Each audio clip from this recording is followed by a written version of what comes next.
తెలంగాణలో రెండో దశ గ్రామ పంచాయతీ పోలింగ్కు కౌంట్ డౌన్ ప్రారంభమైంది. రేపు ఉదయం 7 గంటల నుంచి మధ్యాహ్నం 1 గంట వరకు పోలింగ్ జరగనుంది. అనంతరం ఫలితాలు విడుదల కానున్నాయి. రెండో విడతలో మొత్తం 3,911 సర్పంచ్, 28,278 వార్డులకు ఎన్నికలు జరగనున్నాయి. తొలి దశలో అధికార కాంగ్రెస్, బీఆర్ఎస్ మధ్య పోటీ నెలకొంది.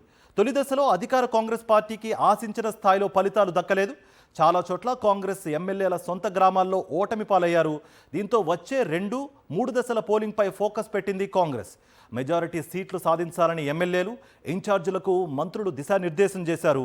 మరోవైపు ఎక్కువ స్థానాల్లో విజయం కోసం బీఆర్ఎస్ సైతం కసరత్తు చేస్తోంది. రైట్, సెకండ్ ఫేజ్ ఎలక్షన్ సంబంధించి ఏర్పాట్లకు సంబంధించి మరింత సమాచారం మా ప్రతినిధి శేఖర్ అందిస్తారు. శేఖర్,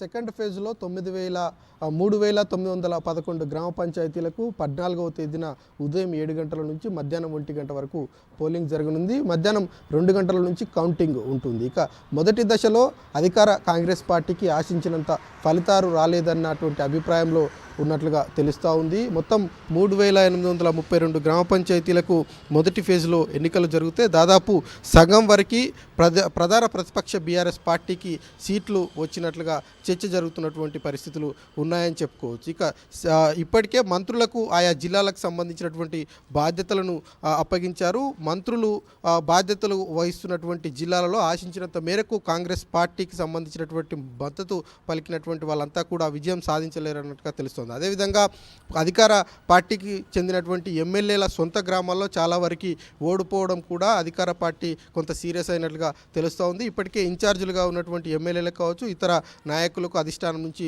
ఫోన్లు వెళ్ళినట్లుగా సమాచారం అయితే అంతా ఉంది. ఇక సెకండ్ ఫేజ్, థర్డ్ ఫేజ్కు సంబంధించినటువంటి విజయం మీద దృష్టి పెట్టాల్సిందిగా, ఎక్కువ మేరకు ఫలితాలు వచ్చే విధంగా ప్రణాళికలు సిద్ధం చేయాలన్నట్లుగా ఇన్ఛార్జీలందరికీ ఆదేశాలు జారీ చేసినట్లుగా సమాచారం అంతా ఉంది. ఎట్ ది సేమ్ టైం ప్రతిపక్ష బీఆర్ఎస్ పార్టీ కూడా అదే స్థాయిలో ముందుకు వెళ్తున్నటువంటి పరిస్థితులు ఉన్నాయి. ఇక 14వ తేదీన జరుగుతున్నటువంటి రెండో ఫేజ్ ఎన్నికల్లో ఏ పార్టీ మద్దతు పలికినటువంటి అభ్యర్థులు ఎక్కువ మేరకు గెలుస్తారు అన్నది చూడాల్సి ఉంటుంది. Karthik, thank you Shekhar.